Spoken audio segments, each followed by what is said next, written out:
இருக்கும். ஏன் அப்படின்னு கேட்டா ஆசைகளை பூர்த்தி செய்து கொள்வதற்காகத்தான் அப்படின்னு அவரே பதில் சொல்றார். அதுக்கு தான் இந்த அலைச்சல் அலையிறான் மனுஷன். ஆமா, அவர் சொன்னோன்னே நமக்கு ஒரு கேப். இந்த ஆசை நிறைவேற்றம்ங்கிறதே ஒரு ஆயுட்கால வேலையாகிடுது. பார்த்தீங்களா? முழுக்க முழுக்க ஆயுசு முழுக்க நமக்கு ஆசை நிறைவேற்றம் தான் ஒரே பணி, வாழ்க்கையினுடைய ஒரே பணி என்பதாக ஆகிவிடுகிறது. நம்ம ஆசையை துறக்கவும் இல்லை, எதையும் அடைந்த நிறைவும் நமக்கு இல்லை. இப்படி இருக்கும். இந்த விழிப்புணர்ச்சியை கொடுத்துட்டாரா? அடுத்து சொல்றாரு பாருங்க. இப்போ வெளியில பொருள்கள் இருக்கு, எத்தனையோ பொருள்கள் வெளியில இருக்கு. இவனுக்கு அது மேலதான் ஆசை இருக்கு. வெளியில் இருக்கக்கூடிய பொருள்களில் தான் மனிதனுக்கு நாட்டம் இருக்கிறது, ஆசை ஏற்படுகிறது. அவற்றை பெறுவதற்காகவே அவன் அலைகிறான். ஆமா ஐயா, கரெக்ட் தான். சரி, ஒன்னு கிடைச்சிருச்சுன்னு வை, அதுல திருப்தின்னு என்னைக்காவது இருந்திருக்கானா? இல்லை. ஒன்றையே பற்றி ஊசலாடுவாய், அடுத்ததில் நில்லாமல் அடுத்தடுத்துலாவுவாய்ங்கிறான் பாரதி மனசை பத்தி சொல்லும் பொழுது. ஒன்று கிடைத்து விட்டாலும் அவனுக்கு போதவில்லை, அதனால் வருகிற சுகம் தீர்ந்து போய் விடுகிறது. இன்னொன்றுக்கு ஆசைப்படுகிறான், அதை தேடி ஓடுகிறான். இவனுக்கு அமைதி என்பது, சாந்தி என்பது ஒரு நாளும் கிடைக்கப் போவதில்லை. ஆஹா, அடிஸ்டாரியா, பொட்டுல தெரிச்சதுன்னு சொல்லுவாங்க, அது மாதிரி இருக்கு இந்த வாக்கியம் இல்லையா? நமக்கு என்ன தோணுது? உண்மைதான். ஓயாம ஓடிக்கிட்டே இருக்கோம், துரத்திக்கிட்டே இருக்கோம், எதையோ துரத்திட்டு போயிட்டு இருக்கோம். யாருக்கு எதுக்கு நேரமும் இல்லைங்க. பாத்தீங்களா? போயிட்டே இருக்கோம். திருப்தி இருக்கா? இல்லை. ஆசை விட்டுதா? இல்லை. சந்தோஷமா இருக்கிறோமா? இல்லை. நேத்தைக்கு இப்போ ராஜ்யம்தான், ஆனா நிறுத்தி விசாரிச்சா பூஜ்யம்தான். அப்படிதான் இருக்கோம் நம்ம. எப்படி இருக்கு? ஓலை வீடு ஓட்டு வீட்டு கேங்கும், அந்த ஓட்டு வீடு மாடி வீட்டு கேங்கும், மாடி வீடு மாளிகைக்கு ஏங்கும், அந்த மாளிகையோ மரணம் வந்தால் தூங்கும். அப்படி ஆகிவிட்டது நம்முடைய வாழ்க்கை. அப்போ திரும்ப என்னப்பா யோசனைங்கிறார். ஒன்றும் இல்லை ஐயா, ஒன்றும் இல்லை. சரி, இந்த வெளியில் இருக்கிற பொருள் அது வந்தாதான் ஆனந்தம், அது வந்தாதான் எனக்கு மகிழ்ச்சி. அப்படி இருந்தா எப்படிப்பா அமைதி வரும்? இப்ப நமக்கே இறங்கி சொல்றார், எப்படி அமைதி வரும்? இந்த வெளியில் இருக்கிறது நம்ம வசத்தில் இருக்கவே இல்லப்பா.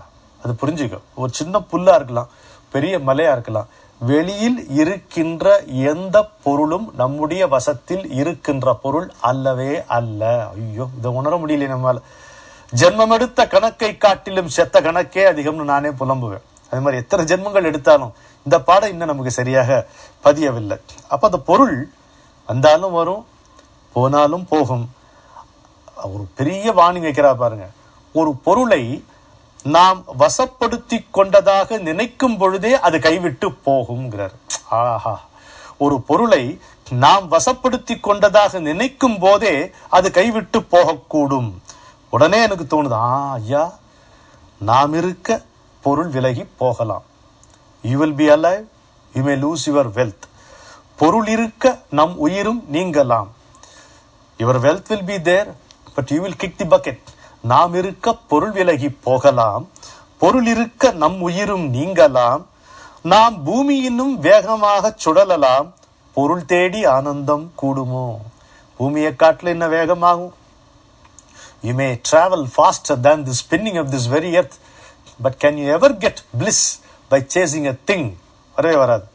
சாமி நமக்குள்ளேயே வாழுகிறான், காத்திருந்து நம்மை எதிர்பார்க்கின்றான். சாமி நமக்குள்ளேயே வாழுகிறான், காத்திருந்து நம்மை எதிர்பார்க்கின்றான். மலர்மிசை ஏகினான். அதான்.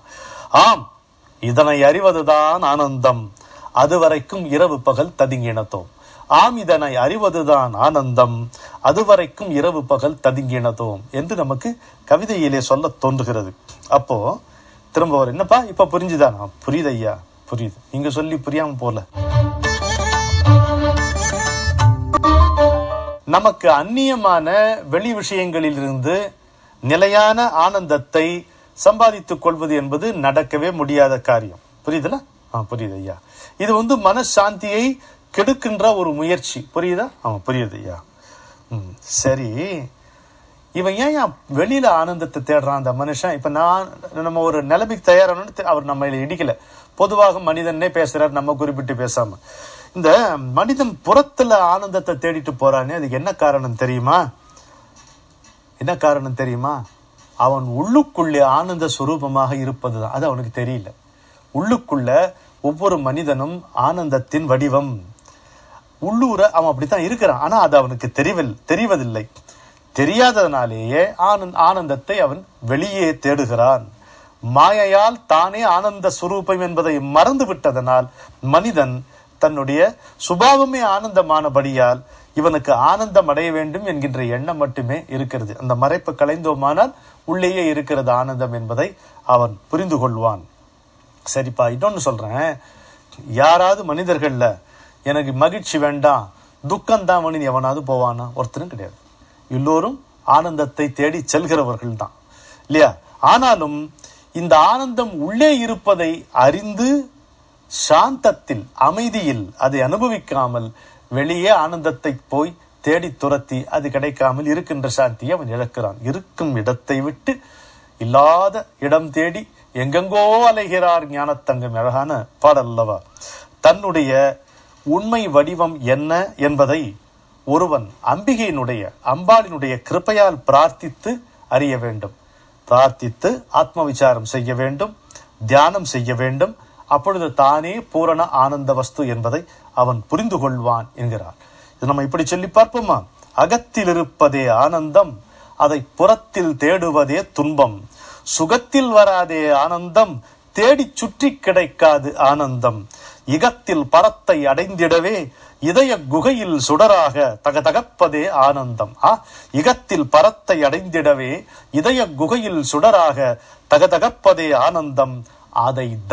அதை தரிசனம் செய்வதுதான் அந்தம். அதுதான் முடிவு.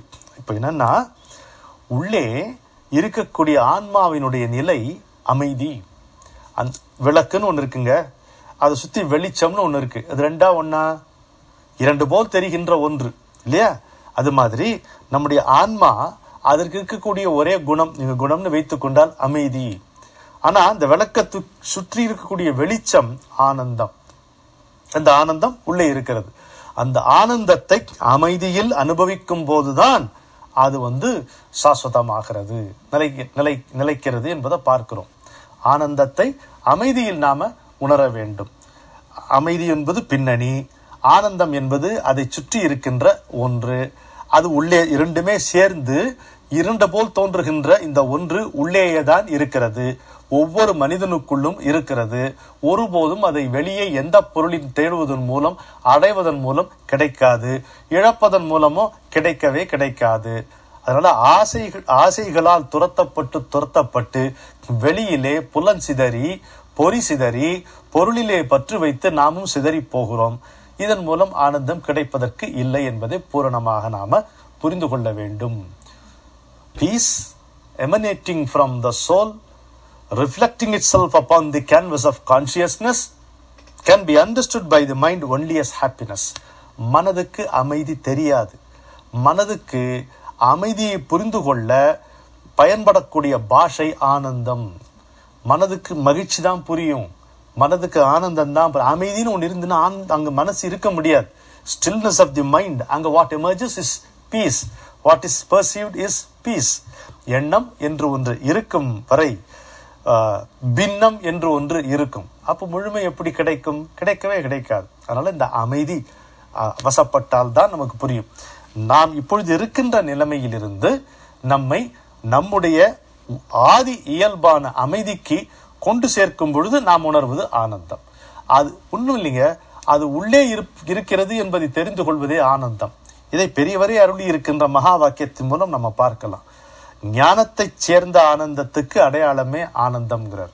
ஞானத்தோடு கூடி வரணும், அப்பதான் இந்த ஆனந்தம் என்பது நிலையாக இருக்கும். என்ன ஞானம்? அது உள்ளே இருப்பது, அதுதான் வெளியேவும் இருக்கிறது என்று பார்க்க வேண்டும். இந்த கண்ணதாசன் பாஷையில சொன்னா இன்னும் சுலபமா புரியும். அவர் சொல்வாரு, திருடனும் அரகரா சிவசிவா என்றுதான் திருநீர் பூசுகின்றான், சீட்டாடுவோனும் சீட்டை புரட்டுகையில் சிவனையே நாடுகின்றான், முரடனும் அறிவாளில் காரியம் பார்த்த பின் முருகனை கூவுகின்றான், முச்சந்தி மங்கையும் முக்காடு கலைகையில் முதல்வனை நாடுகின்றாள், வருடுவார் கைக்கெல்லாம் வளைகின்ற தெய்வம் என் வாழ்க்கையை காக்கவில்லையே, மலர் கொண்ட கூந்தலை தென்றல் தாளாட்டிடும் மதுரை மீனாட்சி உமை. அருமையான பாடல், கண்ணதாசனுடைய பாடல். வெளியில தேடும் வரைக்கும் இது கிடைப்பதற்கான வாய்ப்பு. எல்லோரும் ஆனந்தத்தை தான் தேடுகிறோம். எங்க தவறு செய்கிறோம்னா இதன் மூலம் ஆனந்தம் கிடைத்துவிடும், அதன் மூலம் ஆனந்தம் கிடைத்துவிடும் என்கின்ற தவறான நம்பிக்கை. அது கெட்ட பழக்கங்கள் மட்டும் இல்லைங்க. இப்போ ஒரு மது பழக்கத்தில் ஆனந்தத்தை தேடுவது அது எவ்வளவு அறியாமையானதோ முட்டாள்தனமானதோ. அதே போல நான் பகவத்கீதையை நெற்று பண்ணிவிடுவேன், தலைகீழா ஒப்பிப்பேன், அதன் மூலம் ஆனந்தம் வரும் என்று நினைப்பதும் அப்படித்தான் வராது. ஏனென்றால் நம்மை பொறுத்த மட்டில் ஒரு நூலோ நல்ல நூலோ இல்ல ஒரு கெட்ட பழக்கமோ ரெண்டும் புறத்தே இருப்பன, புறத்தை அதை வைத்து பற்றி கொண்டு முடியாது. அப்ப எப்படி ஆதாரமாக அதை வைத்துக் கொள்ள வேண்டும் என்றால், இந்த பாருப்பா, நான் ஆனந்தமாக இல்லை, ஏதோ ஒரு பிரச்சனை இருக்கு எனக்கு. ஆனா பெரியவர்கள் சொல்லியிருக்கார், நம்முடைய பெரியவர் நம்ம வீட்டுக்கு சொல்லுகின்ற செய்தி என்னென்றால் ஆனந்தம் உள்ளே இருக்கிறது என்ற செய்தி. சரி, அதை புரிஞ்சுக்கிட்டேன். இப்ப ஆனந்தம் உள்ளே இருக்கிறது என்னும் பொழுது வெளியே அதை தேடுவதால் பயனே இல்லை என்கின்ற எச்சரிக்கை உணர்வு எனக்கு எப்பொழுதும் இருந்தால் போதும், மெல்ல மெல்ல நான் ஆனந்தத்தை அடைவேன். இந்த எச்சரிக்கை உணர்வே அதை தேடி, ஆனந்தத்தை தேடி வேறு தவறான வழிகளில் என்னை செலுத்தாமல் காக்கும். அப்படி தவறான வழிகளில் என்னை செலுத்தாமல் காக்கும் பொழுது ஒரு நூலாக நான் கருதக்கூடிய, ஒரு எழுத்தாக நான் கருதக்கூடிய ஒரு பகவத்கீதையோ ஒரு அபிராமியந்தாதியோ அதை படிக்கும் பொழுது என்னுடைய ஆனந்தம் எனக்கு உணர்த்தப்படும், என்னுடைய அமைதி எனக்கு உணர்த்தப்படும். சாதாரணமாக நான் ஆனந்தத்தை தேடி அதை பற்றி கொண்டேனானால் எனக்கு அதனால் பயன் இல்லை. ஆனந்தம் உள்ளேதான் இருக்கிறது, அதை வெளியே தேடுவதால் பயனில்லை என்கின்ற அவருடைய அருளுரையை ஏற்றுக்கொண்ட பின் நான் எதை தொட்டாலும் அதையே அது நினைவுபடுத்தும். ஆனந்தம்தான் எனக்கு நினைவுறுத்தப்படும், அமைதிதான் எனக்கு நினைவுபடுத்தப்படும். அவருடைய சரணங்களை பற்றி நான் அமைதியாக ஆனந்தத்தை ஞானத்தில் அடைவேன்.